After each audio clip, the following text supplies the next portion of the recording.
Este programa é uma produção independente. Todo o conteúdo e opiniões contidos nele são de responsabilidade de seus idealizadores.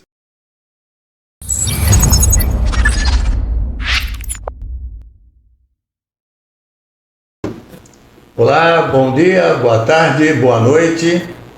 A gente está dando início a mais um podcast Palavreada. Eu sou Edgar Jorge, e você?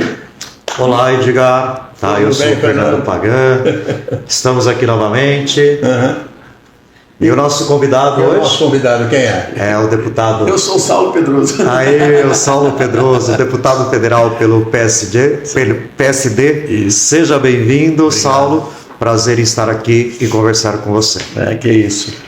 Participando do podcast Palavreada, comentei com o Edgar Jorge aí, né? Quem é que foi que teve essa sacada? Eu acho que é um termo que inclusive combina muito, né, com o contexto e a tem a ver um pouco com aquela coisa meia caipira, né, Saulo?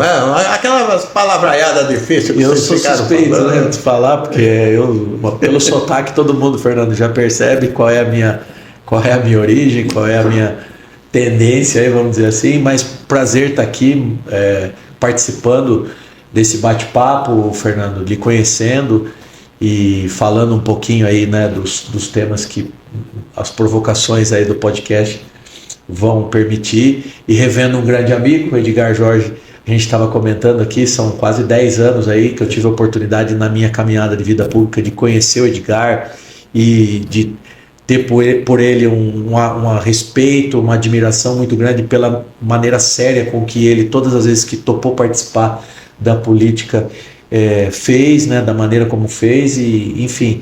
E agora, como representante da nossa região em Brasília, podendo falar um pouquinho também, né, do momento que nós estamos vivendo e das oportunidades que a gente pode construir aí para o futuro da nossa região. Então nós somos do interior, né? Então palavreada é um termo muito bem utilizado para representar essa nossa região, seja o Circuito das Águas ou a região Bragantina.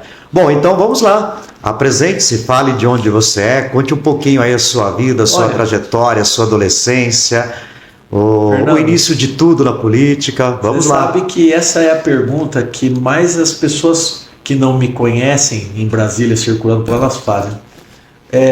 Deputado, de onde? De qual região? Na verdade, de onde você é? Eu não... E quem às vezes tem alguém conhecido que está perto fala, ele é de Atibaia. Eu tive a minha trajetória política em Atibaia. Eu nasci em Bragança, meu pai é de Pedra Bela, minha mãe de Camanducaia, mas com toda a adolescência dela ali na região de Joanópolis e Piracaia. Então eu costumo dizer que eu sou do interior de São Paulo, sou aqui da nossa região Bragantina, Circuito das Águas, né?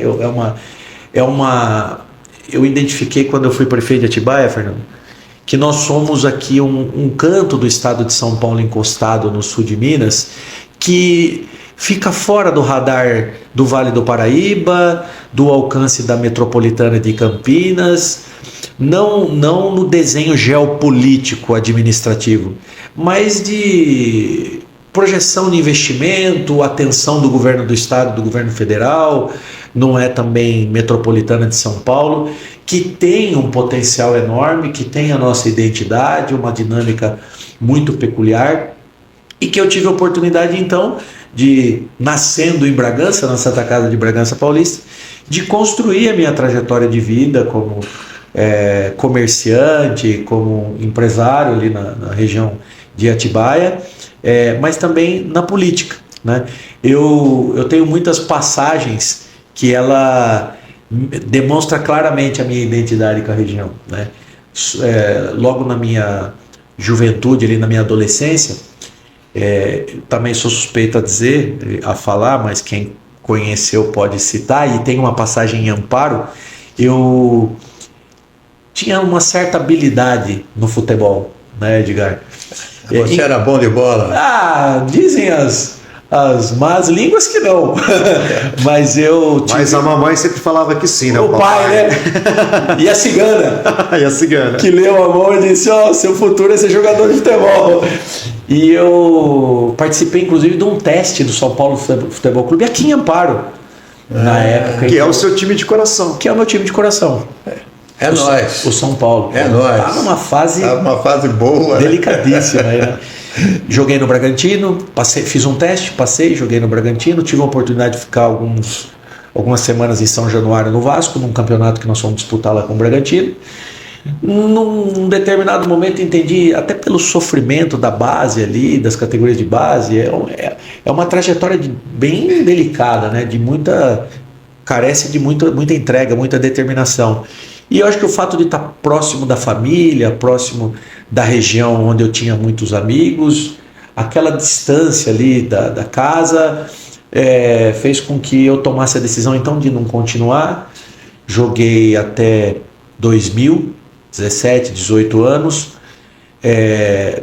fiz o vestibular para curso de Direito na Universidade de São Francisco, em Bragança Paulista, passei. No primeiro semestre do primeiro ano, eu ainda estava jogando no Bragantino, morando em Bragança, na casa da minha avó, que morava ali em Bragança. Mas aí, quando eu decidi então parar com o futebol, definitivamente eu volto a trabalhar com meu pai no comércio que a gente tinha na cidade de Atibaia, e a partir daí ter acesso com a política. Meu pai foi candidato a vereador 5 vezes, nunca ganhou eleição. Nunca ganhou. Só que ele era muito bem votado. Então ele era provocado a participar das eleições, Edgar, para nós que falamos muito dessa questão partidária, porque na composição da chapa é interessante aquele candidato que é bem votado, para fazer a soma do coeficiente, né? Então ele era muito assediado. E como ele tinha participado de 5 eleições e não venceu nenhuma delas, em determinado momento ele cansou e falou, não sou mais candidato. E eu trabalhando com ele ali no dia a dia, nós tínhamos 2 mesas dentro do mesmo escritório. Ele disse assim para o pessoal que começou a procurar ele para a eleição de 2004. Eu não sou mais candidato é meu filho. Foi a maneira que ele encontrou para não dizer não, porque ele era... Para escapar, né? Para escapar do assédio. Entendi. E teve um partido lá que falou assim, se é ele, então vamos filiar ele. PP, o Progressistas. Hoje, na época, era PP. Filiei, acabei participando de algumas reuniões, gostei, fui candidato, 471 votos naquela eleição. Muito perto dos suplentes. Isso chamou a atenção da política porque eu era muito jovem, muito bem votado, né, com 21 anos. Você tinha 21 anos. 21 anos, em 2004. E fui convidado a trabalhar na prefeitura pelo prefeito que foi eleito. Na verdade, foi reeleito. Foi o prefeito Beto Trícoli, foi deputado estadual, atuou aqui na região também. Ele me convidou para trabalhar na prefeitura, fui trabalhar na prefeitura. Quando foi em 2005, eu perdi meu pai. Meu pai faleceu, eu voltei, então pedi as contas da prefeitura, pedi exoneração do cargo, voltei a tomar conta das coisas que ele construiu junto com a minha mãe, né, com todas as coisas que ele construiu na iniciativa privada. E quando foi próximo da eleição de 2008, as pessoas, os integrantes do PP me procuraram, eu fiquei um pouco distante da política, porque eu perdi meu pai, era uma coisa que ele queria muito, gostava muito. Ele mais me incentivou no futebol do que na política, né? Mas ele gostava de estar no meio. Quem é do comércio numa cidade pequena, no interior, sempre está falando de política, acaba sendo uma referência, né? Nós temos uma distribuidora de gás lá até hoje na cidade, que é eu que tomo conta, hoje eu que cuido. E em 2008, então, o PP, não, você tem que sair candidato, era uma coisa que teu pai queria muito. Eu falei, olha, ele gostava bem disso, eu não. Mas coloca meu nome na chapa para ajudar e eu peço voto para quem passar aqui no comércio. E para quem é comerciante, está perto da política também é interessante, né? Tá antenado ao que está acontecendo na cidade. Logo quando meu pai faleceu, eu comecei a investir na construção civil. Então você está perto da política é interessante para saber que rumo que a cidade vai tomar, que caminho que ela vai seguir, para quem é do mundo dos negócios, né? E eu participei da eleição de 2008 sem pretensão nenhuma. Eu acredito que o nosso bairro ali, o bairro onde nosso comércio cresceu junto com o bairro, fez uma homenagem para ele. porque ele nunca ganhou a eleição e sempre foi uma referência. Você imagina um comércio num bairro que tem carro, caminhão, é o telefone que liga para o hospital, para a ambulância quando precisa, é o caminhão que faz mudança para todo mundo, é o mercadinho que vendia fiado para todo mundo, o nosso ali, né? E eu fui eleito, então, em 2008, vereador, com 927 votos, e eu sempre, tudo que eu peguei para fazer na vida, eu peguei para fazer de maneira correta, séria, com decência e tal. Falei, não, agora eu ganhei a eleição, agora eu tenho que me dedicar nesse trem aqui. E fui, então, iniciar a minha legislatura. E logo no começo, você imagina, Edgar, ô Fernando, vereador, 25 anos de idade, rebelde sem causa total, né? Você quer mudar tudo do dia para a noite. E apesar de estar cursando direito, de ter cursado direito, e ter habilidade com legislação, com entendimento da administração pública, de como é que ela funciona, você sai da iniciativa privada dando ordem, mandando resolver as coisas no minuto, de um minuto para o outro, vai para a administração pública, tem que fazer licitação, né? Nunca é na velocidade que a gente espera aqui como administração privada. Eu fui muito intenso. E o prefeito, que é quem tinha sido eleito prefeito no período, na legislatura que eu fui eleito vereador, foi o cara que eu apoiei, sucessor do Beto, Dr. Denig. É vereador hoje na cidade. E eu apertava demais, chegou um determinado momento e falei, não, acho que eu estou me atrapalhando do que ajudando. E eu era tão intenso na cobrança que as pessoas falavam assim, por que você não resolve você? Coloca o seu nome aí, você é candidato, ganha a eleição, você resolve do teu jeito, já que você fala tanto. E foi o que eu fiz. Porque chega uma hora você fica sem alternativa, você tem que se colocar à disposição. E aí, com 28 anos, decidi ser candidato a prefeito. Fui eleito. Antes, no último ano da legislatura que eu fui vereador, eu fui eleito presidente da Câmara. Aquela minha mobilização, articulação, aquele movimento todo me elegeu, permitiu ser eleito, escolhido pelos pares para ser o presidente da Câmara. E na condição de presidente, então, no último ano, eu decido ser candidato a prefeito da cidade de Atibaia na eleição de 2012, e aí a história é essa que todo mundo acompanhou, o prefeito mais novo da história da cidade, 8 anos de muito trabalho, de transformações importantes em áreas sensíveis que ao longo do tempo se acumularam e não foram resolvidas, e a cidade passa a ser então uma das principais cidades da região, uma referência, né, com crescimentos significativos em praticamente todos os temas. E isso me projeta na minha avaliação, acho que o Edgar, acho que talvez tenha Sim. um pouquinho de contribuição nesse sentido, me projeta a participar de um pleito eleitoral que discute a representatividade regional, e aí tem mais uma inovação ou audácia da minha parte, mas aí tem a participação de uma liderança política que eu tenho um respeito, um carinho, uma amizade muito grande, que é o presidente Kassab, do PSD. E naturalmente, Edgar, aquela eleição de 2022, eu seria candidato a deputado estadual. Que seria o natural, né? Não é regra, mas é o natural. Você sai de uma cidade de médio porte, você vai ser candidato a deputado estadual. Até pela fragilidade de representatividade da nossa região. Sim. Né? Mas ele disse, olha, você conseguiu uma projeção fora do ambiente que você está circulando aí, que você está atuando. Quantos votos você acha que você tem? Eu falei, acho que eu vou ter uns 80 mil votos, 90 mil votos. Ele falou, saia federal que nós vamos fazer federal com 80 mil votos. Eu falei, opa, aí a conversa muda, a gente consegue superar um caminho aí, curtar o caminho e definitivamente buscar um espaço de defesa e de articulação de recursos para a região e de votar, não que ser deputado estadual não seja importante, mas quando você tem a oportunidade de ser federal, você discute temas que envolvem o dia a dia da sociedade, o futuro da nação, né? Contribui para tentar amenizar essa confusão que nós estamos vivendo no país, e aí eu consigo então, não no primeiro momento, mas com uma votação significativa, ficar bem posicionado como suplente, e na renúncia do Marco Bertaioli, que foi um deputado que o PSD elegeu mais votado, né, uma da nossa chapa, para assumir uma vaga do Tribunal de Contas. Assumi então em outubro de 23 aí a vaga de deputado representante da região Bragantina do Circuito das Águas do interior de São Paulo, lá em Brasília. Muito bem, eu posso dizer que eu tenho um amigo na Câmara Federal, né? Então, né? De 10 anos já que a gente se conhece, eu tenho um grande respeito pelo som. Ô Edgar, posso tirar 2 dúvidas aqui? Tá, antes de você fazer a pergunta. Primeira dúvida é, qual que era a posição que você jogava? era meia,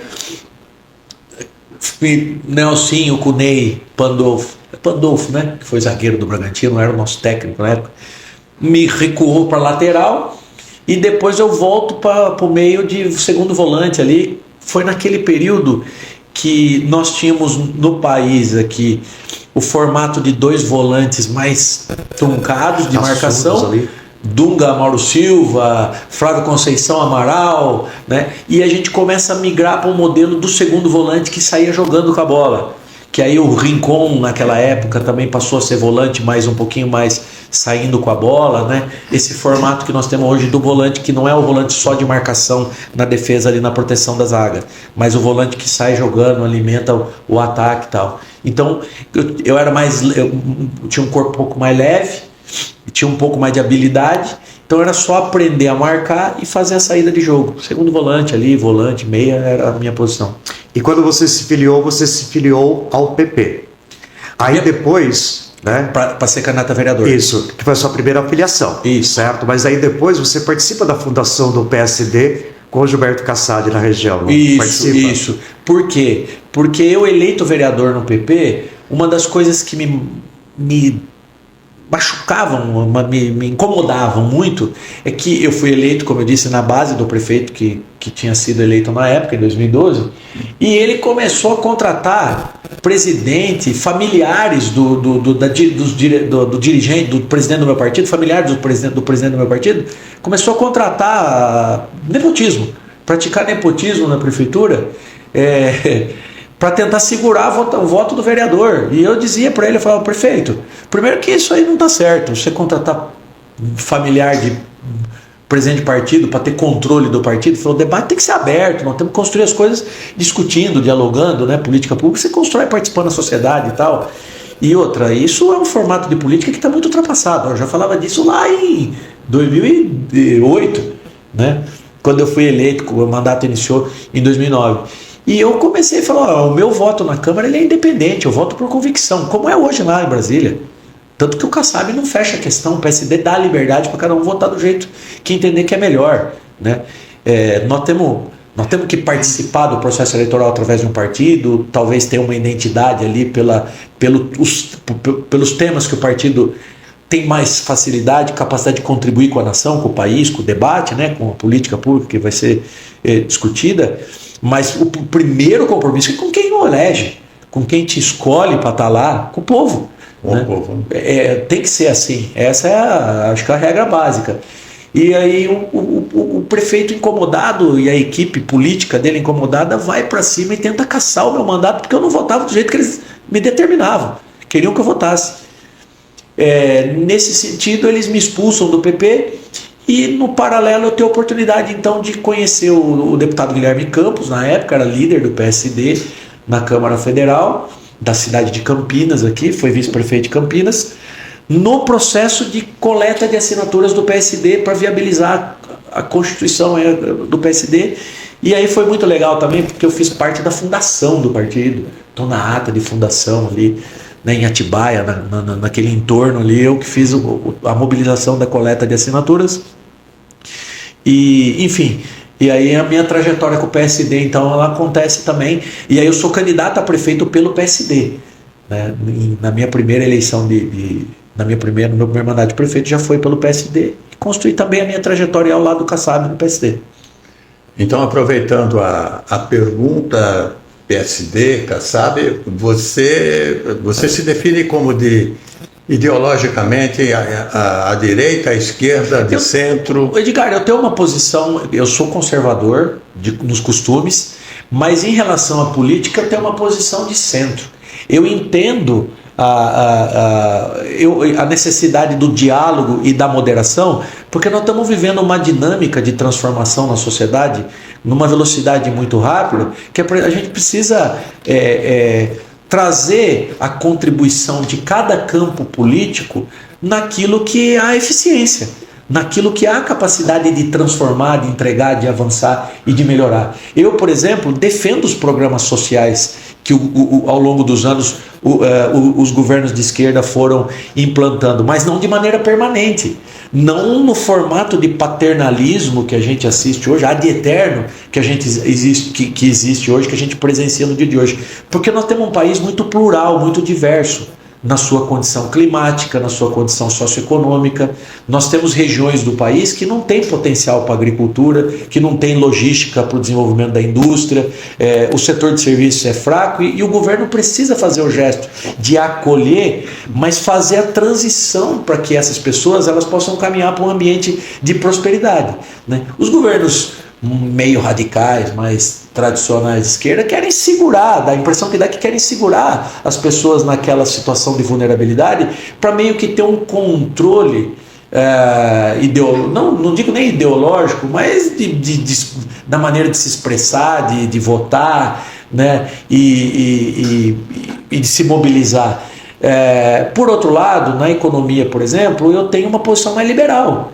Eu vejo o papel da iniciativa privada sendo fundamental no desenvolvimento de uma nação, na capacidade de transformação social, né? Eu fui forjado, lapidado num ambiente que meu pai desde pequeno falava que o homem tem que trabalhar, que o ser humano, né, o homem, a mulher precisava trabalhar, porque o trabalho enobrece o homem. E de fato é isso, né? Você tem uma economia pulsando quando a atividade econômica tem condições de prosperar. Agora hoje no Brasil está muito difícil de você se posicionar em relação a isso. Então eu tenho na política uma posição de centro, mas nos meus costumes, por exemplo, eu sou conservador e vejo a esquerda defendendo algumas pautas que eu particularmente eu tenho as minhas restrições em relação a elas, né? Entendi. Você tem sentido que na Câmara Federal você tem o espaço para discutir esses temas todos, ou você encontra dificuldade para essas coisas? Eu tenho sentido, essa fala não é só minha, se a gente conversar com mais, dá a impressão que lá é aquela confusão, aquela bagunça, porque tem os doidos lá que são radicais, mas a grande maioria lá é formada por gente que pensa, que tem capacidade de contribuir. Se você entregar uma folha de sulfite e uma caneta, escreve alguma coisa e contribui com o debate em qualquer tema. Mas o que é que nós estamos encontrando lá hoje? E isso daqui está possibilitando esse tipo de situação acontecer. Uma galera que só vive da lacração. Tanto no extremo da esquerda quanto no extremo da direita, se você sentar 10 minutos para falar de administração pública, de saúde, de educação, de geração de emprego e renda, não entrega nada. Por quê? Porque eles precisam levar o debate para esse contexto mais radical de enfrentamento, porque um só sobrevive em razão do outro. Então eles ganham apoio, viralizam na rede social, têm capacidade de capilaridade em relação às bobagens que falam, porque eles atuam no sentimento de mágoa e de rejeição ao campo de oposição, que fazem oposição. Então falar de maneira radical, de maneira exacerbada, de enfrentar, de pegar um tema técnico, por exemplo, e construir uma narrativa que é totalmente desalinhada com, de fato, eu já vi lá muito, não foi uma, não foi duas, não foram duas vezes, não foram poucas vezes, Edgar, até respondendo de maneira objetiva a sua pergunta, construir uma narrativa para a rede, para viralizar, que não tem nada a ver com... Eu cheguei a pegar o projeto de lei e falei, mas peraí, isso aqui não está escrito no projeto de lei, isso que o cara está dizendo, querer lacrar na internet, entendeu?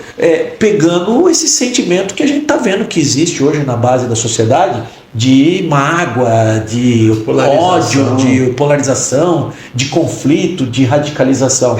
E eu vejo que o Brasil precisa, nesse momento, matar a bola no peito, colocar ela no chão e dar uma pacificada, porque eu faço essa provocação para algumas pessoas, principalmente para o setor econômico, né, a iniciativa privada, o setor produtivo do país. Quando eu tenho a oportunidade de conversar com alguém, você contrataria para administrar a tua empresa um desses radicais aí? Não. Como é que vai administrar? Aí tem que ser moderado, tem que saber conversar, dialogar, tem que construir, né? Falei, então, e aí para cuidar do futuro do nosso país, você vai lá e aperta o botão do exploda e tá tudo bem e acha que o resultado vai ser o quê? Né? E aí tem um outro problema, Edgar.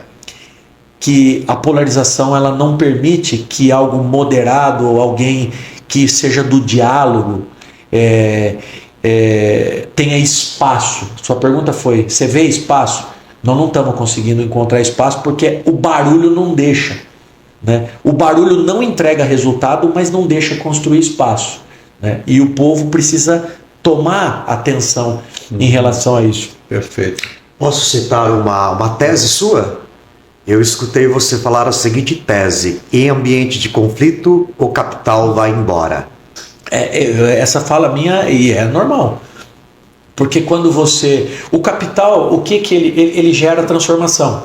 Ele gera riqueza, gera contratação, emprego, renda, transformação. E se há prosperidade e uma boa regulamentação clara, objetiva, estável, se o ambiente é um ambiente... Porque ninguém faz investimento, o capital não faz investimento para ter retorno em 1 ano, em 2 anos, em 3 meses, em 6 meses. É médio e longo prazo. Extrapola governo. As políticas precisam ser políticas nacionais, políticas de Estado, não política de partido. O problema da radicalização é que quem ganha a eleição enfrentando, ele mantém o palanque armado e esquece que depois que ele tem... próxima eleição, né? Ele está pensando Edgar, na eleição. Ele esquece que ele governa para todo mundo, inclusive para quem não votou para ele. Porque as pessoas vivem no país, né? E o capital ele funciona da seguinte maneira, e eu vou trazer um exemplo do que eu vou te dizer aqui. Se ele faz um investimento de médio e longo prazo, ele precisa de estabilidade na legislação, estabilidade jurídica. Se ele vai para um país que tem uma lei de incentivo, que foi aprovada pelo Poder Legislativo, não pode no meio da implantação ou no meio da operação dele, o STF, o Judiciário, interferir e derrubar, porque aquilo vai ter reflexo na produção dele. E nós estamos vivendo num mundo hoje globalizado. As empresas, e os Estados Unidos fez um movimento agora de proteção da moeda, né? Foi ruim para nós, mas legítimo da parte deles, porque hoje você tem tênis americano, o mundo está dolarizado, sendo produzido na Índia mais barato do que nos Estados Unidos, e os Estados Unidos consumindo tênis que é deles, que está sendo produzido na Índia ou está sendo produzido em um outro lugar, né, mais barato. Então ele tá comprando um produto dele com a moeda dele, que a produção mais caro. Não, na verdade a produção está gerando emprego em outra nação. Então os Estados Unidos estão fazendo um movimento de rearranjo, mas o mundo hoje ele é competitivo. E para o Brasil ser competitivo e entrar no páreo contra o México, eu falo na disputa comercial, né, na capacidade de competir na produtividade, né, porque é isso que traz capital, é isso que traz investimento, é isso que gera emprego, traz tecnologia, porque nós não temos, né, traz investimento em infraestrutura, para competir com a Índia, para competir com o México, com a Argentina, que está tentando encontrar um caminho aí, precisa ter estabilidade. Senão o capital vai embora e vai para o México. Se ele chega aqui, a cada segunda-feira nós temos uma crise, a Câmara faz uma lei, o STF derruba, o governo veta, derruba o veto, e fica essa crise institucional. E a nossa pauta dos últimos 6, 7 meses é a anistia. E o que é que isso tem de contribuição para o processo de construção no desenvolvimento, na geração de emprego, renda, investimento, atração de capital para o país, né? É um tema que precisa ser debatido? É um tema que precisa ser debatido. Mas tão importante quanto isso, para tirar logo esse problema político da frente, é a gente retomar a estabilidade e discutir reforma. Reforma política, reforma administrativa, reforma tributária, aliás, que foi aprovada e vai começar a sua implantação em 27, né? 26, 27. Aliás, deixa eu falar, aproveitando a tua experiência como prefeito, como vereador, e a aprovação do Código Tributário. O Código Tributário, tal como está, ele vai ajudar mais o município ou ele vai... Porque eu quero depois que você comente, se possível... Tem muito assunto para a gente falar aqui. Eu quero falar de municipalismo. Tá? Então, eu queria saber se o Código Tributário... Desculpa aí, Fernando. Não. Se o Código Tributário, na sua percepção, ele resolve as questões ou, segundo me parece, é uma visão de leigo, né? Não estou enfiado assim, mas a minha percepção é que ele vai concentrar mais Poder na união. O poder na união. São duas coisas, então, né? Então eu quero saber, o Código Tributário ajuda o município, de que forma? E depois eu queria que você falasse rapidamente sobre o municipalismo, essa força. Eu preciso falar, são dois pilares que a gente precisa discutir, refletir sobre duas situações aqui. Primeiro, que houve uma modernização na legislação, uma clareza na regra tributária. Reduziu a quantidade de... Um cerco fechado em relação a evasão? A evasão e a questão que acontece quando traz produto de fora, entendeu? Importação? Não. Quando as pessoas não pagam contrabando, quando não pagam imposto, é sonegação de impostos. Né? Um cerco que fecha em relação à sonegação de impostos. Uma visão, uma disponibilidade clara do percentual que as pessoas estão pagando em relação a cada produto. Uma distribuição não tão republicana, deveria ser mais, mas o lobby que aconteceu na reforma para discutir tarifa alíquota especial, redução de alíquota para alguns setores, mas nós avançamos de maneira significativa, por exemplo, em zerar a tributação da cesta básica. Acho que isso é legítimo e é importante para o país. Então, promover uma clareza, uma modernização na regra e a justiça tributária, porque hoje nós temos um arcabouço de regras, muito complexo, decretos, regulamentações, lei de incentivo. Né? Centenas de milhares de regras. E aí, vamos pegar o nosso caso. O que nós perdemos de empresa para o sul de Minas por conta da diferença na alíquota de CM? Pessoas que moram aqui na nossa região, no Circuito das Águas e na Bragantina, e que vão trabalhar em Extrema, porque lá não tem mão de obra suficiente para atender o que levou de empresa para lá, só por um motivo, pela questão da troca de notas, da diferença de SMS, né? Eu acho que até acontece a questão da troca de nota, mas vamos falar da diferença da alíquota de ICM, né? Então, uma competitividade desleal, na minha avaliação. Quando você moderniza o sistema tributário, a gente avança nesse sentido. Só que aí nós temos um problema. A concentração de força na receita dessa tributação, que tem uma tendência de aumentar por conta da modernização, de tributar no consumo lá na ponta, né? Então, evadir pouco. Isso. Né? A competitividade no meio do caminho, né? O que é que vai definir agora se uma região vai ser próspera ou não? Formação e qualificação. E eu tenho alertado nossos prefeitos aqui em relação a isso. Gente, a hora que mudar, essas empresas que estão no sul de Minas vão querer ir para os eixos de desenvolvimento para buscar logística, formação e qualificação e infraestrutura. Data center, acesso, saneamento, energia. Nós temos um problema grave de fornecimento de energia, falta de investimento. Infraestrutura, né? Infraestrutura no geral. Essas empresas elas vão se rearranjar no país. E nós temos um potencial enorme porque nós temos logística, nós temos posicionamento geográfico estratégico. Aeroporto de Viracopos está muito próximo aqui, conexão Campinas com o Vale do Paraíba, muito próximos de São Paulo com a finalização do trecho norte do Rodoanel. Então, formação e qualificação é um ponto fraco nosso, nós temos que investir mais nisso. Aliás, educação para mim é a ferramenta que transforma o futuro, né? Sem dúvida nenhuma. Essa questão de planejar a infraestrutura para que a gente possa atrair essas empresas para a nossa região. E aí o problema que eu estava dizendo é a questão da concentração das receitas na mão do governo federal. E o grande debate que está acontecendo agora é, diante dessa concentração num fundo federal, como é que vai retornar isso para os municípios? Né? Sim, aí tem um complicador. Uma disputa de posição, né, num conselho, numa equipe que será formada de representantes de município, estado e federação, para que esses recursos voltem. E aí a minha avaliação, Edgar, tem que ser por diagnóstico de necessidade. Essa é a função do Estado, né? Diagnóstico de necessidade. Não faz sentido nenhum uma região concentrar esforço financeiro para uma cidade que... Vamos pegar o caso de Paulínia, que tem um orçamento acima da média das cidades aqui da nossa região, sendo que nós temos aqui desafios ainda primários que a gente precisa superar, de retaguarda de saúde, atendimento de infraestrutura e saneamento, zerar passivo de saneamento. Pô, a nossa região contribui. O eixo ali de Atibaia, por exemplo, com a bacia do Piracicaba, onde há um consumo de água gigantesco. E nós não temos todas as cidades lá ainda coletando e tratando 100% do esgoto. Então, e aí em outras cidades os caras estão inventando lousa digital. Estão querendo gastar porque não tem mais onde gastar. Porque né? não tem onde gastar, porque é uma concentração de riqueza. Então essa redistribuição precisa ser feita com muito critério na minha avaliação por diagnóstico de necessidade. Né? E aí a articulação da política é fundamental.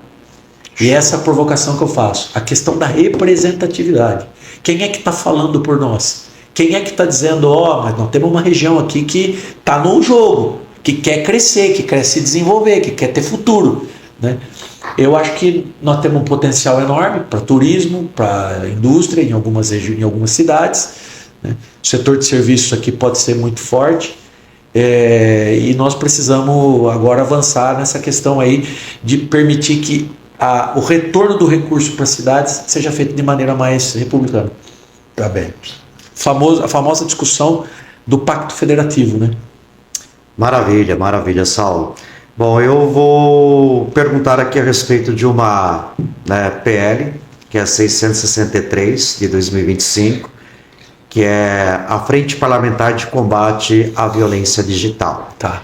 Que aí você até comentou já hoje, a respeito da questão, muitas vezes, de uma narrativa que é transmitida através aí das redes sociais, mas a gente sabe que aqui você tem uma preocupação bastante, principalmente com os crimes de pedofilia e tal, então eu gostaria que você comentasse para que todos aí que estão nos acompanhando soubesse dessa PL. Lesão física, crimes sexuais, pedofilia, preocupação com a saúde mental, de maneira especial a proteção dos nossos filhos, das nossas crianças, dos nossos adolescentes. Fernando, esses crimes estão acontecendo dentro das nossas casas, no quarto. Enquanto o pai e a mãe estão conversando na cozinha, o crime está acontecendo. Desafios que são lançados. Também preciso deixar de maneira clara aqui, porque essa questão da narrativa está me incomodando muito.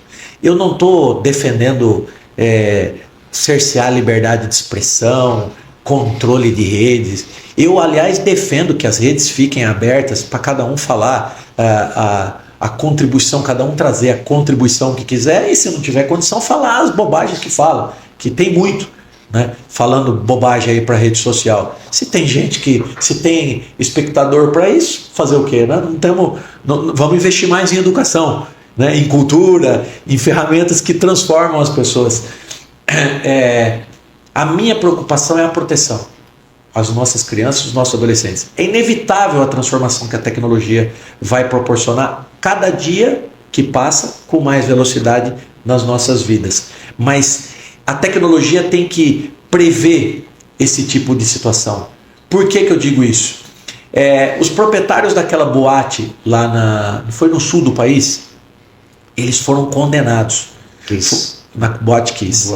Eles foram condenados não porque colocaram fogo, não porque trancaram a porta, porque eles são proprietários de um ambiente que estava, através da negligência, da imprudência, da falta de atendimento da regulamentação, passível para acontecer uma fatalidade.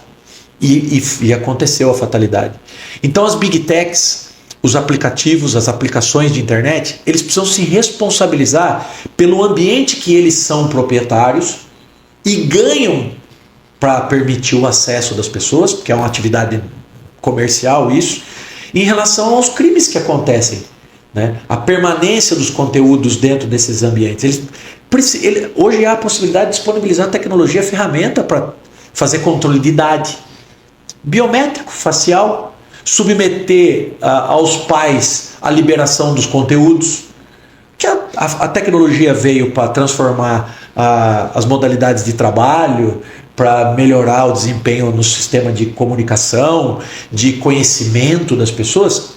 Até aí tudo bem, mas em relação ao cometimento de crimes e a proteção, uma criança de 10 anos de idade, de 9 anos de idade, não tem experiência de vida suficiente para saber se aquele desafio vai colocar em risco a vida dela ou não, né? E isso está acontecendo dentro do ambiente privado, dentro de um negócio, de um ambiente que foi construído, desenvolvido por alguém e que ela cobra para que as pessoas frequentem aquele espaço. Então, a responsabilidade em relação aos conteúdos lá dentro, e no primeiro momento é evidente que nós queremos camadas de proteção através de ferramentas para que as crianças e os adolescentes não tenham acesso a esse tipo de conteúdo, né?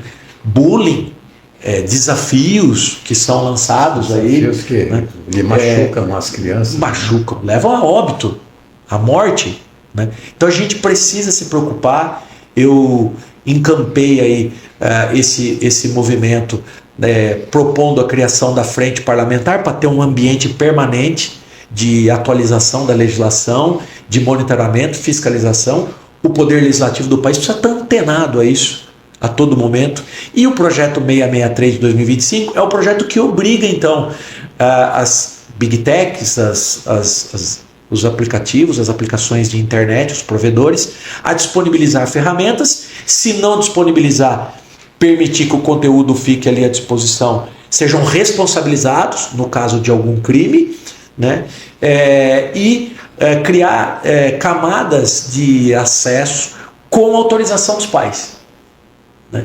Com a anuência dos pais e a obrigação do reconhecimento biométrico facial. Aí eu faço uma provocação a esse assunto da liberdade de expressão. Todo mundo pode dizer o que quiser, falar o que quiser. A única coisa só que eu acho que faz sentido e é justo, Fernando, é que a gente saiba quem é que está dizendo. É só isso. Se quer criar um perfil na rede social para ficar atacando a moral, atacando a índole das pessoas, só coloca o CPF lá, não tem problema nenhum. Tá certo que a legislação penal hoje já prevê uma possibilidade de você acionar a justiça, mas nós precisamos ter uma facilidade só de saber quem é que está. Eu não tenho problema nenhum de colocar tudo que eu penso, tudo que eu acho, tudo que eu faço, mas você entrar na minha rede e está lá Saulo Pedroso, todo mundo sabe onde eu moro, onde eu vivo, quem é, meu CPF. Se eu falar alguma merda lá, desculpa aqui a expressão da palavra, vão me encontrar.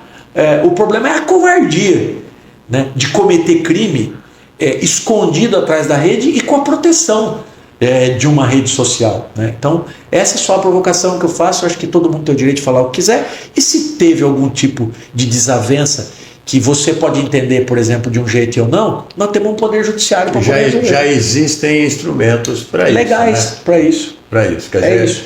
A tua posição é de proteger as crianças, né? E adolescentes contra os crimes. E deixar que as pessoas se resolvam entre si com as suas opiniões, com as suas... Né? Essa é a... Estou resumindo bem. E que as Big Techs assumam também a responsabilidade no caso dos crimes. Claro. Edgar,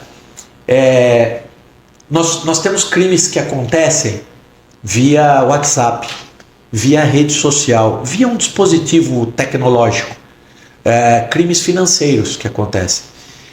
É a ferramenta que está viabilizando o cometimento do crime. Então eles precisam desenvolver ferramentas para que isso não aconteça. Senão eles precisam ser responsabilizados pelos crimes que acontecem via a ferramenta que eles estão disponibilizando, né? Agora, falar o que quer, tal, desde que tenha identidade, qual é o problema de se identificar? Eu não vejo problema nenhum de se identificar, né? Aliás, eu votei contra a PEC da blindagem. Isso é importante, posso falar? Porque tinha lá um artigo que trazia de volta a possibilidade do voto secreto. Falou, mas pô, Edgar, você me ajudou aqui, votou, foi de casa em casa falando, nós temos que votar para esse menino aqui porque ele vai nos representar lá. E as pessoas que acreditaram nisso precisam saber como é que eu estou votando lá. No que eu estou votando, se é sim, se é não, se é a favor, se é contra. Essa é uma pauta que custa muito caro para o Brasil. E aí nós vamos ficar escondido atrás do voto secreto, ficar escondido aí atrás da rede social. Eu acho que não faz sentido, né? Posso complementar? Foi interessante porque aí eu estava saindo do trabalho hoje, aí um aluno me parou e perguntou quem que é o próximo que vai para participar do podcast.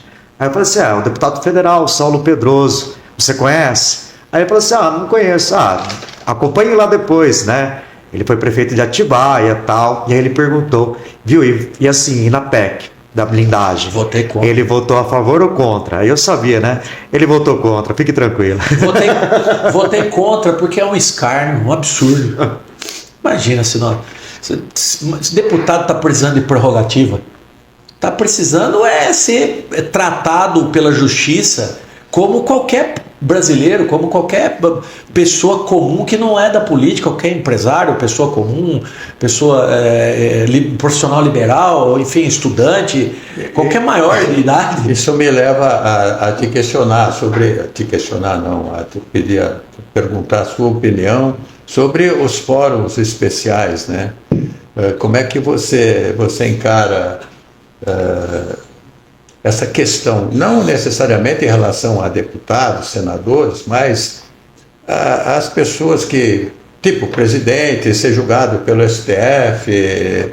Foro privilegiado. Foro privilegiado, né? Eu sou contra foro privilegiado, só que alguns ajustes a gente precisa fazer para não ter influência política, né? E isso lamentavelmente acontece, uma interferência do judiciário dentro do processo político, eleitoral ou até mesmo administrativo para alcançar algum resultado eleitoral. Então eu avalio que a questão do foro deveria acompanhar o status da função.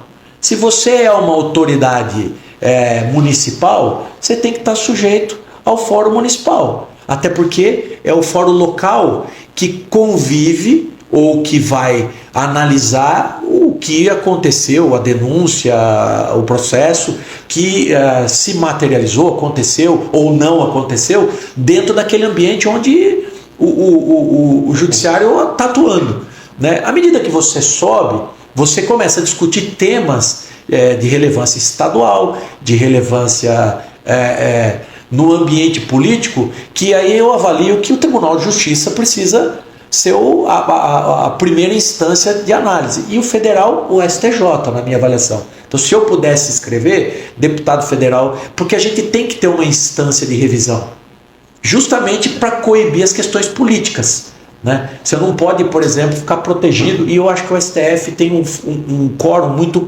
reduzido e uma composição mais política do que o STJ, e isso nós estamos vendo isso acontecer no Brasil hoje, né? Pode ter um tipo de influência em relação à decisão. Então, a Suprema Corte deveria ser a última instância, como né? Mas o início dos processos... Não a única, né? Não a única, evidente que não. Essa é a questão principal, né? Talvez seja ela, né? E eu vejo que o fórum deveria estar atrelado ao tipo penal ou ao processo civil, né? Então, se você foi no mandato, aconteceu alguma coisa no mandato de deputado estadual, Tribunal de Justiça. Se é no mandato de deputado federal, é o STJ. Se é como prefeito, a Justiça local, né? A comarca local. Esse é o meu entendimento. Mas mais benefício, mais privilégio, mais proteção, é impossível, né? É um absurdo. Aí vira um absurdo, né?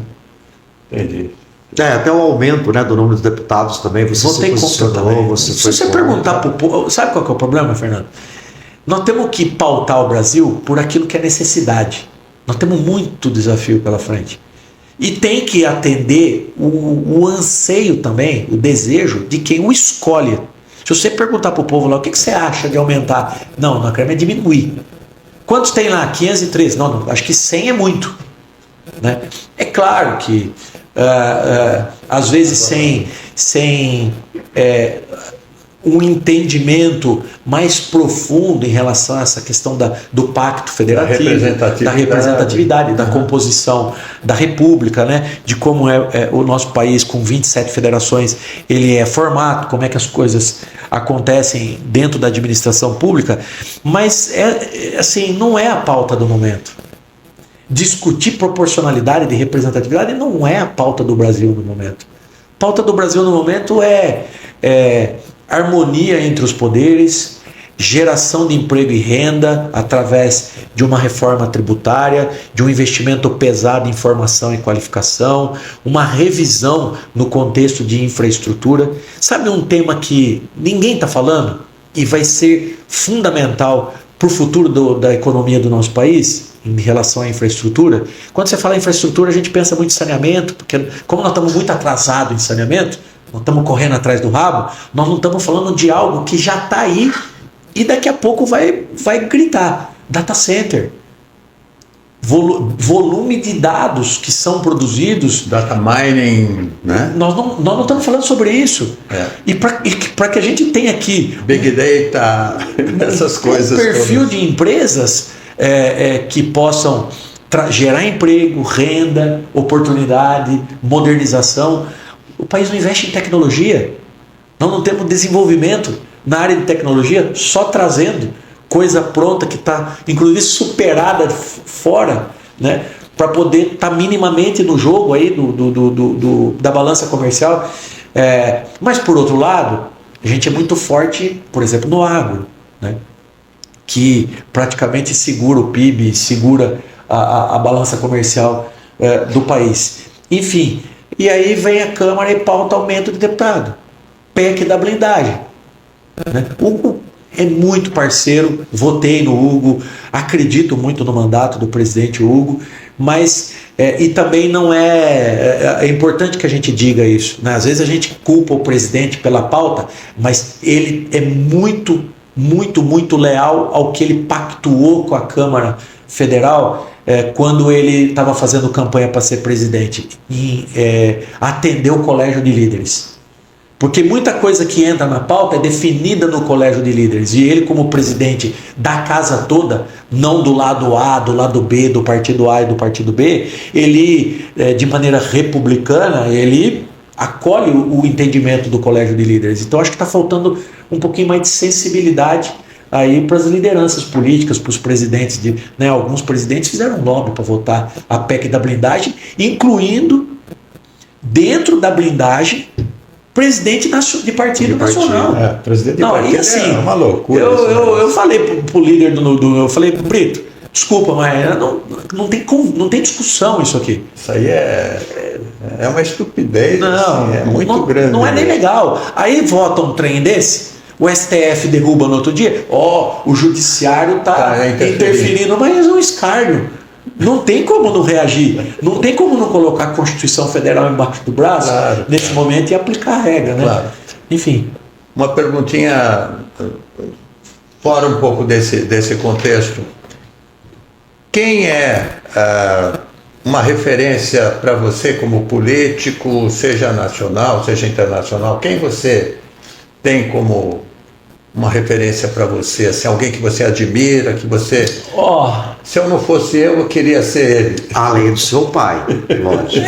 Eu acho que meu pai, a história de vida dele, ao mesmo tempo um homem muito simples, né, que saiu de Pedra Bela, foi construir a sua vida no ramo de cerealista em Bragança, depois em Atibaia, porque a política, o Edgar, não tem um manual que as pessoas te entregam e falam assim, faz assim que vai dar certo, esse é o formato. É diferente de uma empresa também, né?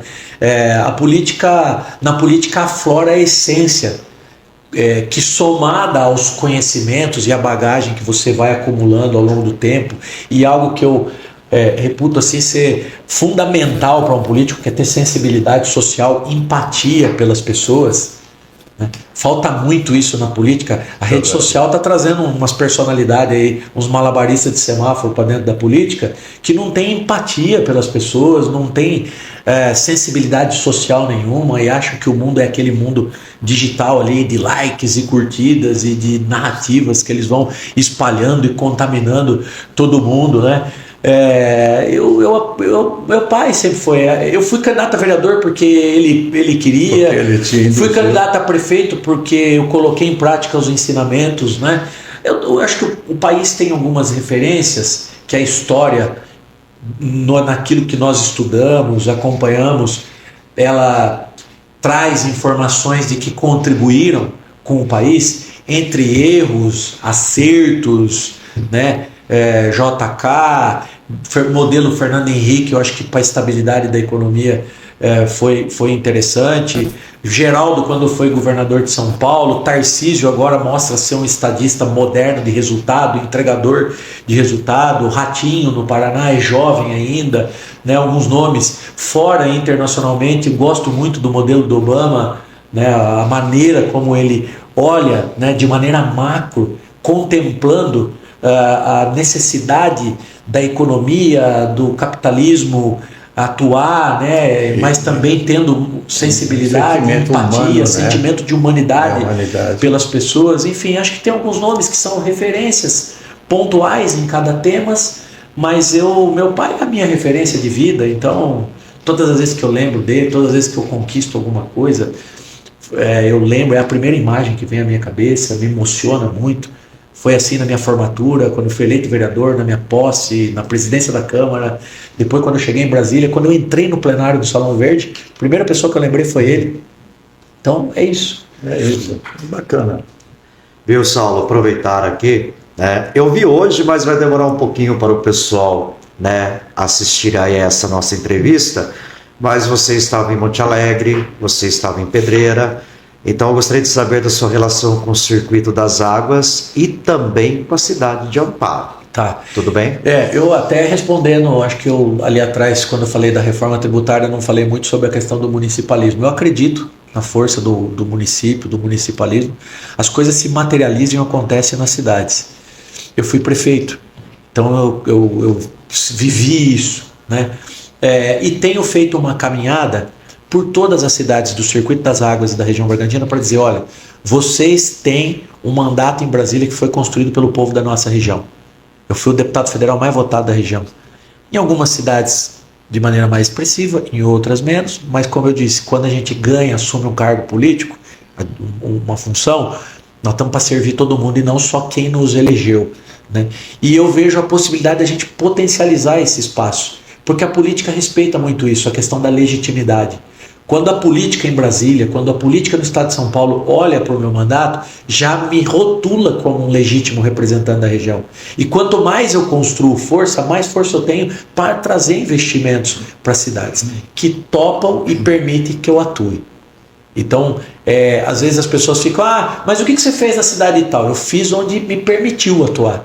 Cidade que buscou no meu gabinete, no nosso gabinete, com um projeto embaixo do Brasil, nós precisamos resolver esse problema. Você foi bem votado. É claro que a articulação, a interlocução é feita pela liderança local que organizou a minha campanha, a mobilização da minha campanha. Mas depois, quem está no mandato tem que enxergar nessa função de deputado, que foi construída pela região, um canal de recursos, de programas que o governo do estado e o governo federal, de desenvolvimento para o futuro, de emendas que eu posso destinar, né? E algumas cidades, mesmo de pessoas de prefeitos, lideranças que não participaram da eleição no mesmo campo político que eu, perceberam isso, né? Nós participamos da eleição de Monte Alegre, disputando contra o atual prefeito, o Rafa, que é o prefeito de Monte Alegre. Ele estava lá hoje entregando a máquina e eu disse, para ajudar a entregar serviços e programas que foram pactuados pelo prefeito, porque a população escolheu ele. E não é porque a população escolheu alguém que nós não apoiamos, o nosso partido não apoiou, que eu vou deixar de ajudar a cidade. Só que tem aí um pessoal que não tem muita estatura política, não entende essa questão da liturgia do cargo e fica com o palanque armado, olhando, olha para mim e vê fantasma. O próprio prefeito da minha cidade é assim, nós disputamos localmente lá. Mas eu disse a ele, eu falei, olha, não perca a oportunidade de ter um deputado. Eu não tive. Eu fui um dos melhores e acho que continuo sendo o prefeito da cidade de Atibaia. E só não fui melhor ainda porque não tinha alguém que pudesse ajudar o tanto que eu estou disposto a ajudar a cidade. Eu falei, não perca essa oportunidade. Porque você pactuou um monte de compromisso, a cidade escolheu o teu programa de governo, só que você precisa de apoio político, né? E aí fica fazendo aquele jogo mesquinho da política de nós contra eles, né? De quem está resolvendo sou eu, não é ele, né? Passando vergonha pública ou simplesmente ignorando o mandato que está à disposição da região. Aí vai de cada um. Eu estou aberto, disposto, afim de construir parceria e de retribuir, porque eu sou uma pessoa que aprendi muito que uma das principais virtudes do homem é a gratidão. A gente precisa ter gratidão, respeito, gratidão principalmente pelas pessoas que ajudaram a gente ao longo da caminhada, né? Como eu tenho, por exemplo, pelo Edgar aqui, como eu tenho pelo Paulinho, pelos amigos que eu construí aqui na cidade de Amparo, né? E eu tenho essa gratidão pela nossa região. eu tenho uma trajetória que não é comum.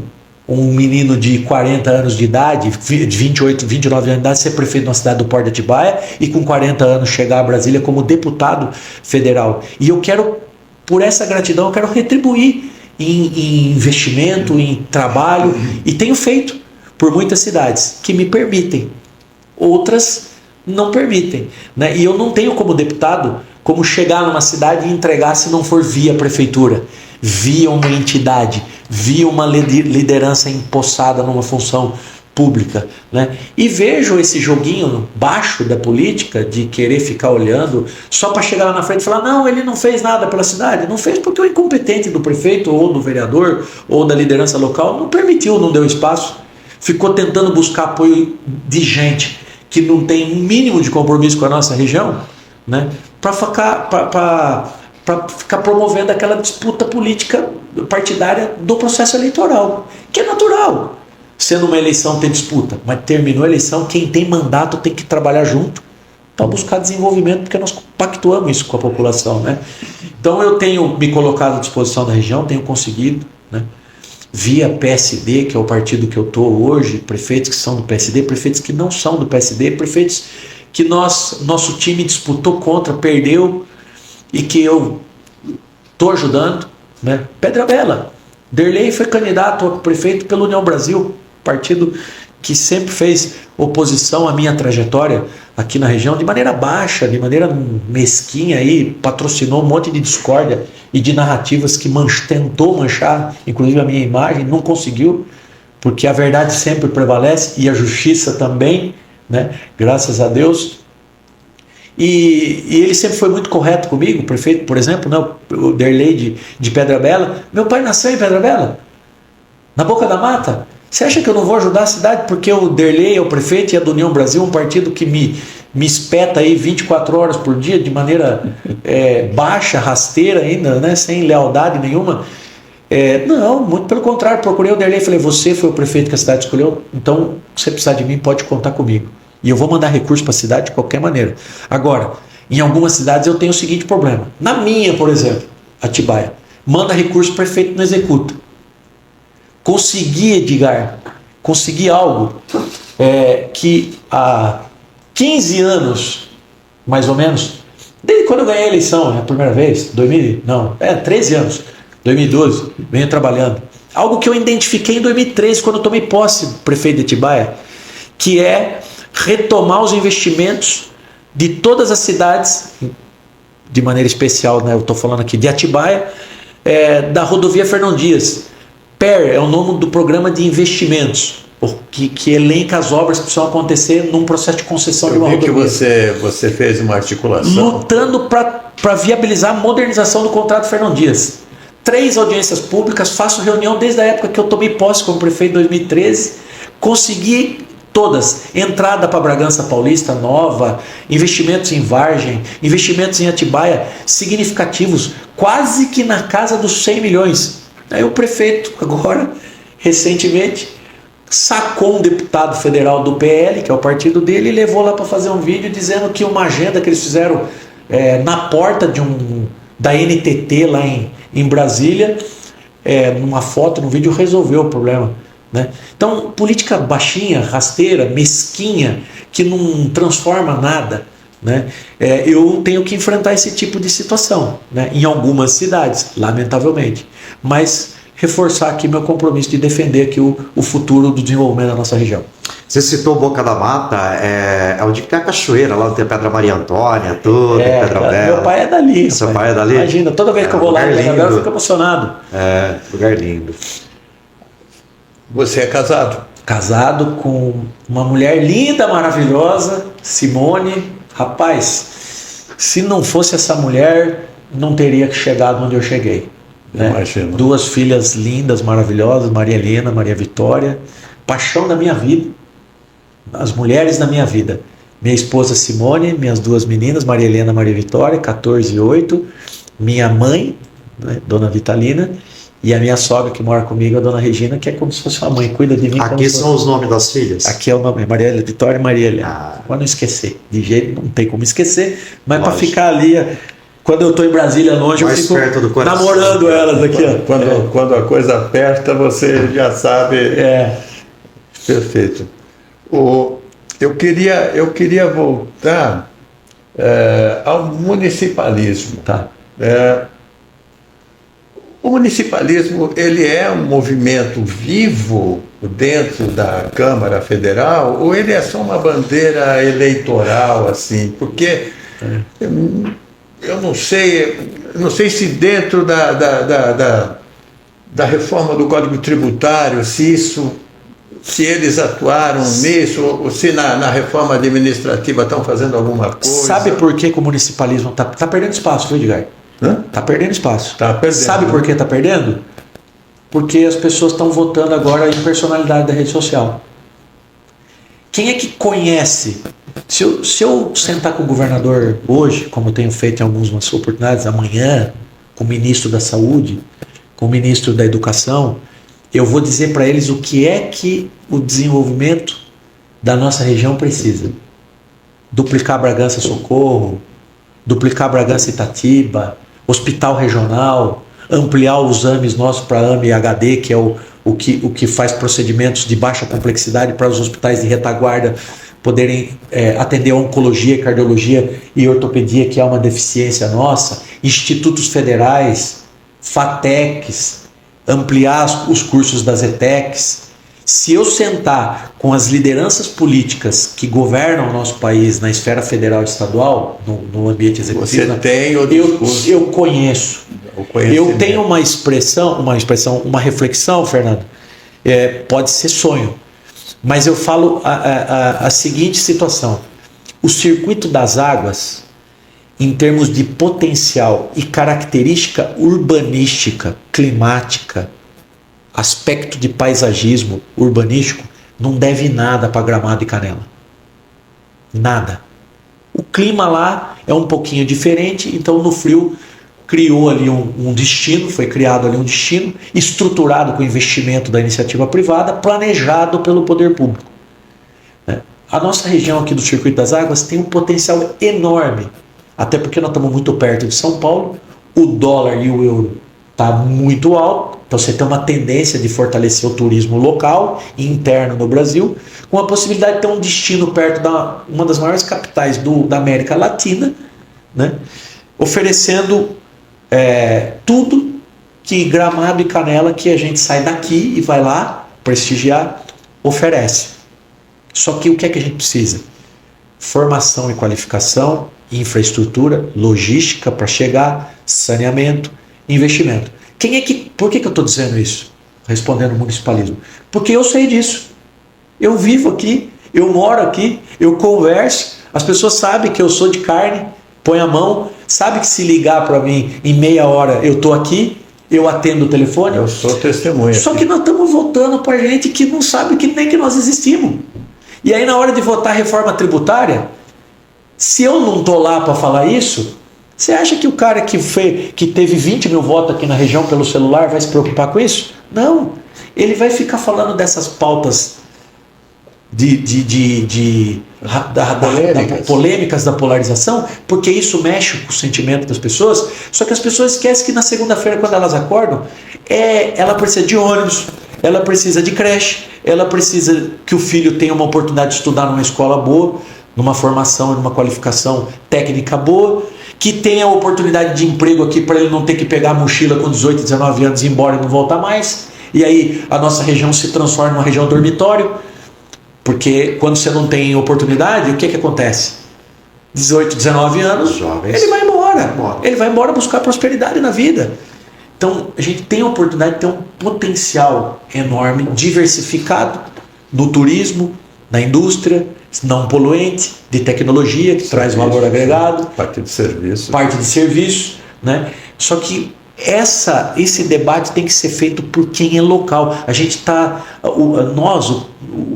os políticos, a gente precisa refletir sobre isso, porque nós temos que fazer um trabalho pedagógico na próxima eleição, de provocar essa reflexão no eleitor, de votar em quem conhece a nossa realidade e tem condição de contribuir, porque também não adianta só conhecer, né? Tem que ter condição de contribuir no debate e esquecer um pouco dessa forma de votar famosos, né? em outsider, que não vai pensar no nosso futuro. Não vai pensar no nosso futuro, né? Então o municipalismo está perdendo força por conta disso, e eu acho que a gente precisa resgatar. Porque à medida que a gente vai perdendo vaga na Assembleia Legislativa e na Câmara, para quem é personalidade de rede social, para outsider, o debate do municipalismo vai ficando cada vez mais distante. E as coisas acontecem nas cidades. E exatamente. Eu penso bem assim também. Fernando, você tem alguma... Nossa, eu tenho um monte, Edgar, mas assim, por incrível que pareça, nós já passamos de 1h10. Já? A conversa está tão... Ah, tá. Eu só queria... porque assim, eu vou deixar com você, porque você é muito mais da política do que eu. Não é isso, não. Eu queria comentar, porque a gente recentemente... a gente tem falado com alguma frequência sobre as pessoas com necessidades ou com deficiências, né? Que não se fala mais pessoas com necessidades, são as pessoas com deficiências. Aí tem eu me interessei por um projeto de lei seu, acho que é o 2685, né? Não sei se que inclui as pessoas com deficiência no planejamento urbano das cidades, é isso? Isso. Não, a minha tese é a seguinte: esse é um tema, Edgar, transversal. Ele não ela não é uma pauta isolada. Nós temos que fazer o dia da comemoração das pessoas. Não, nós estamos falando de toda a obra que a prefeitura, o poder público vai construir, toda a obra que a iniciativa privada vai construir. Nós estamos falando das adaptações dos espaços, nós estamos falando de qualidade de vida, de acolhimento, nós estamos falando de uma pauta humana, né? De preparar o ambiente para todas as pessoas, inclusive as pessoas com deficiência. Nós estamos falando de inclusão. É esse plano de mobilidade urbana? Na verdade, a proposta de atualização. Acessibilidade, mobilidade. O Estatuto das Cidades cobra a necessidade do plano de mobilidade, e o plano, que a gente fala de plano de mobilidade, muita gente leva a questão da mobilidade só para deslocamento nos modais de transporte. Sim. Transporte coletivo. Agora a questão da uberização aí, né? A questão dos transportes de aplicativos. Não, nós estamos falando de acessibilidade, nós estamos falando de adaptação dos espaços físicos das obras. Como é que uma obra não só as novas, né? Porque as novas elas agora precisam respeitar as normas, mas a iniciativa privada também, né? O pavimento, a possibilidade que as pessoas com deficiência possam se deslocar. E aí nós estamos falando não só de deficiência motora, né? Nós estamos falando de todo tipo de deficiência. Então essa questão da preparação, da inclusão de fato, né? É que ela seja uma pauta presente e transversal dentro da administração pública. Dentro da Secretaria de Saúde, não que a Secretaria de Saúde olhe só para a questão do atendimento dos deficientes no âmbito da saúde, mas para que ela possa contribuir no processo de integração, a inclusão no ambiente escolar, a questão da mobilidade, a segurança pública, o deslocamento das pessoas por dentro das cidades. E qual é a situação dessa sua proposta? Ele está tramitando? Está tramitando. Passa pelas comissões? Passa pelas comissões. Ela pode ir para plenário se a gente conseguir aprovar um requerimento de urgência, mas daí precisa ter encaminhamento, assinatura de alguns líderes e tal. Vou ser muito sincero contigo, uma coisa que acontece lá dentro. Tem muito lobby lá dentro. Muito lobby. Eu relatei um projeto na Comissão de Desenvolvimento Urbano na semana passada, que dispõe sobre a criação de salas sensoriais em locais públicos e privados de grande aglomeração de pessoas. E um deputado foi lá e pediu vista da Frente Parlamentar Evangélica. Eu falei, depois pediu vista, eu fiz a leitura do relatório e tal, dispondo sobre a criação de salas multissensoriais, públicas, em ambientes públicos e privados, de grande circulação de pessoas. Procurei o deputado, falei, deputado, o senhor tem alguma dúvida? Eu faço ajuste no relatório, tem alguma contribuição? Eu trago o relatório. Ele falou, não, estou preocupado com as igrejas, porque isso vai criar uma obrigação das igrejas, que são espaços de grande aglomeração, dela ter que fazer investimento. Então, é o lobby de quem vai ter que investir. Gastar para fazer a adaptação. Enfim, o que nós podemos discutir? Prazo. Falei para ele, vamos discutir prazo. Agora, é inevitável. Não tem como a gente não discutir uma pauta como essa. Haja o que haja. aconteça o que acontecer. Eu não abro mão do mérito, mas podemos discutir prazo, porque tem um impacto financeiro. Então eu vejo como legítima também a atuação dele, mas assim, não pode ser para inviabilizar. Então lá dentro tem muito esse tipo de situação, as pressões que acontecem em relação aos impactos daquilo que você está aprovando, seja financeiro, seja um impacto de investimento, tal, né? Sempre entra alguém em campo e fala, não, mas se aprovar isso, isso vai gerar um custo, tal, mas tudo bem, então vamos discutir prazo.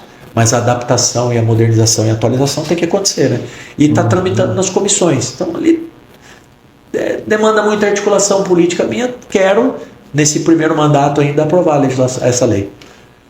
Rapidamente, para a gente não estender demais, aí eu tenho que te perguntar, eu já vi você de chapéu de boiadeiro, já vi você sobre cavalo, com violão, esses são seus hobbies, como é que é?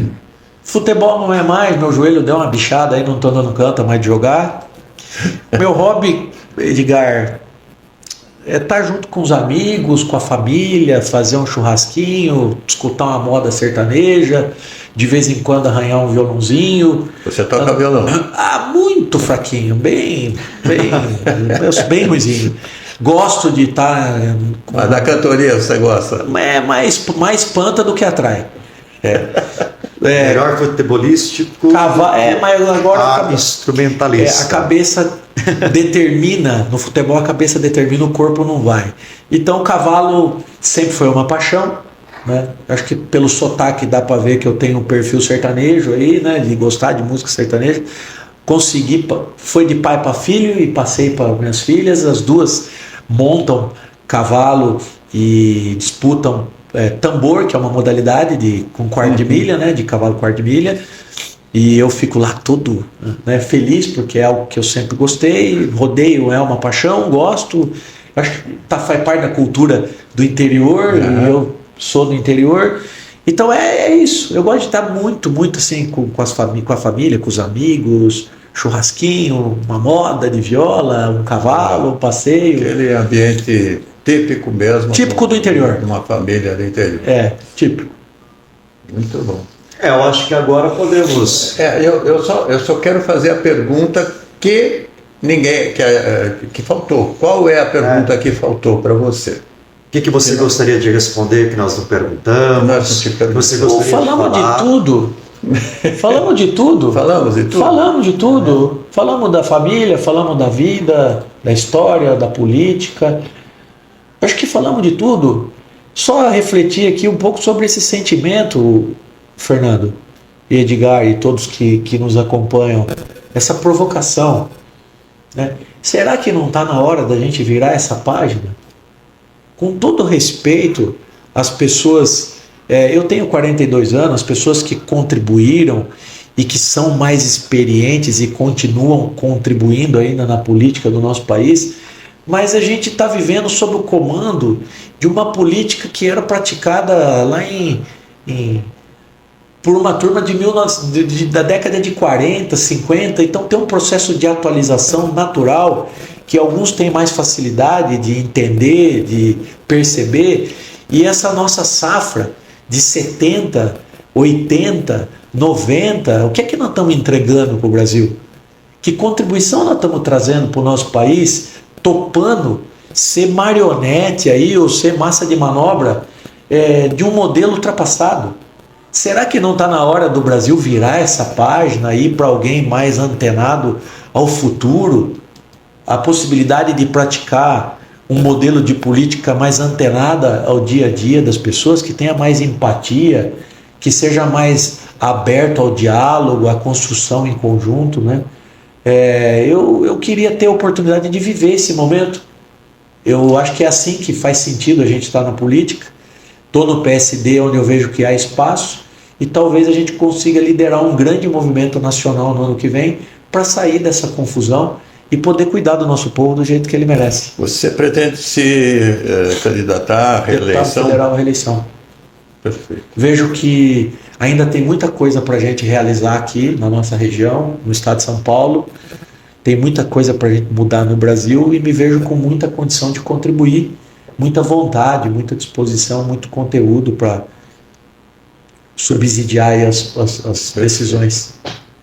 Beleza, então agora a gente pode dizer para você encerrar aí a tua fala, que mensagem você quer deixar. Mensagem de gratidão, Fernando, a oportunidade de estar aqui na querida cidade de Amparo, junto de vocês, falando um pouco aí, né, da política, da vida, e reforçando o meu compromisso com o nosso povo aqui, a minha disposição de trabalhar, né, e de estar sempre com a agenda aberta para que a gente venha aqui por mais vezes aí falar sobre tudo que a gente precisa falar aí do nosso país e da nossa região.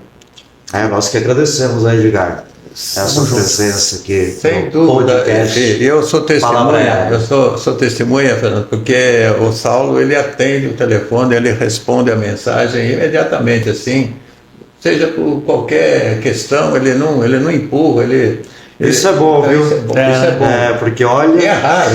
É raro mesmo. É raro. Rapaz, política está ficando longe da população, temos que difícil. reaproximar. É difícil. Então, eu nunca, se é assim, está de parabéns, porque olha. Eu nunca o procurei para pedir nada, mas às vezes que eu precisei consultá-lo sobre alguma coisa, Verdade. ele sempre teve disponível, responde rapidamente.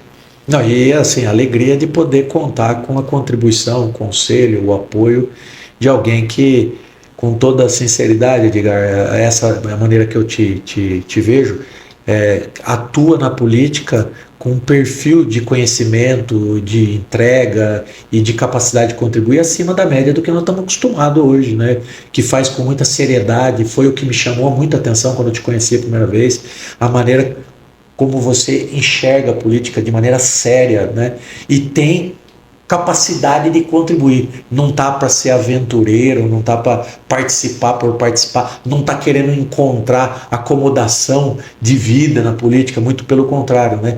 Tem essa visão do quanto a política pode ser uma ferramenta de transformação e automaticamente tem capacidade de poder contribuir. Então, gratidão da minha parte aí pela parceria e pela caminhada juntos aí. Feito! E aí, Fernando? Então, muito obrigado aí pela presença. Então, hoje nós estivemos aqui no Palavraiada, o deputado federal Saulo Pedroso e podcast Palavraiada, gente relevante. E papo interessante. Ou gente interessante. E papo relevante. Papo relevante. Tá? É isso, a gente fica por aqui, gente. Hoje com a presença do meu amigo Saulo, que falou um pouco sobre a política nacional, Saulo Pedroso, deputado federal, sempre na companhia agradável do meu amigo Fernando Pagan, e a gente se vê logo, tá bom? Abraço. Até a próxima vez, gente. Até mais. Tchau, tchau.